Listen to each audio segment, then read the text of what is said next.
Good morning बच्चों। आज हम आपको पाठ 14 व्याकरणम यानी व्याकरण पढ़ाने जा रहे हैं।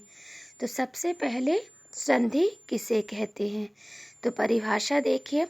दो वर्णों के मेल को संधि कहते हैं। जब दो वर्ण आपस में मिलते हैं और उनमें कुछ जो परिवर्तन हो जाता है उसे हम संधि कहते हैं।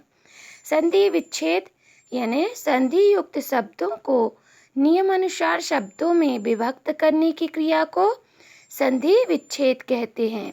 संधि के प्रकार। संधि 3 प्रकार की होती है: स्वर संधि, व्यंजन संधि और विसर्ग संधि। अब स्वर संधि देखते हैं।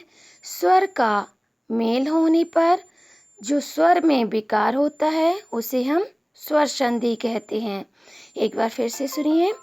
स्वर का स्वर से मेल होने पर स्वर में जो विकार होता है उसे स्वर संधि कहते हैं। विकार यानी परिवर्तन।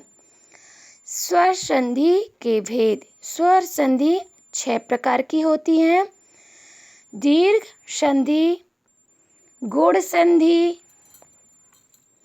वृद्धि संधि, यण संधि, अयादि संधि और पूर्व रूप संधि। तो आज हम बच्चों दीर्घ संधि के बारे में पढ़ते हैं। तो जब हर्ष अथवा दीर्घ आ, ई, उ ऋषि से हर्ष अथवा दीर्घ किंतु समान आ, ई, उ और ऋषि का मेल होता है तो समान दो वर्णों से मिलकर वही वर्ण दीर्घ हो जाता है, उसे हम दीर्घ संधि कहते हैं। जैसे ज्ञान धन अर्थी। ज्ञान में छोटा आ है और अर्थी में भी छोटा आ है तो हो जाएगा ज्ञानार्थी। हिम धन आलय। हिम में भी छोटा आ है और आलय में बड़ा आ, तो छोटा और बड़ा मिलके हो जाएगा बड़ा, तो हो जाएगा हिमालय। बड़ा आ और छोटा आ मिलकर भी बड़ा आ बनेंगे। जैसे विद्या में बड़ा आ है और अर्थी में छोटा आ, तो हो जाएगा विद्यार्थी। विद्या धन आलय, दोनों में बड़ा बड़ा आ है तो हो जाएगा विद्यालय। गिरी धन इंद्र, दोनों में छोटी छोटी ही है तो बन जाएगा बड़ी, तो हो जाएगा गिरीन्द्र। इसी प्रकार हरि धन ईशा, छोटा ही और बड़ी ही बनकर बड़े ही बन जाएंगे तो हो जाएगा हरीशा।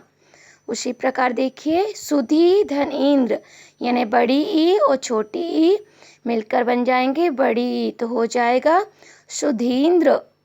फिर नदी धन ईशा, यानी बड़ी ई और बड़ी ई मिलकर भी बड़ी ई बनेंगे तो हो जाएगा नदीशा। भानु धन उदया, छोटा ऊ और छोटा ऊ मिलके बन जाएंगे बड़ा ऊ, तो हो जाएगा भानुदया। उसी प्रकार देखिए लघु धन उर्मी, छोटा ऊ और बड़ा ऊ तो हो जाएगा लघुर्मी। उसी प्रकार देखिए बधु धन उत्सव, यानी बड़ा ऊ और छोटा ऊ मिलकर भी बड़ा ऊ बनेंगे तो हो जाएगा बधोत्सव। उसी प्रकार देखिए भू धन ऊर्ध्वम, यानी बड़ा ऊ और बड़ा ऊ दोनों मिलके हो जाएगा बड़ा ऊ, तो हो जाएगा भूर्ध्वम। फिर पितृधन ऋणम, ऋण ऋण दोनों तरफ है तो हो जाएगा बड़ा ऋण, तो हो जाएगा पितृणम। तो बच्चों दीर्घ संधि आप समझ गए होंगे। इन्हें लिखकर आप मुझे सेंड करेंगे, ये आपका होमवर्क है और इन्हें लर्न करिए, याद करिए।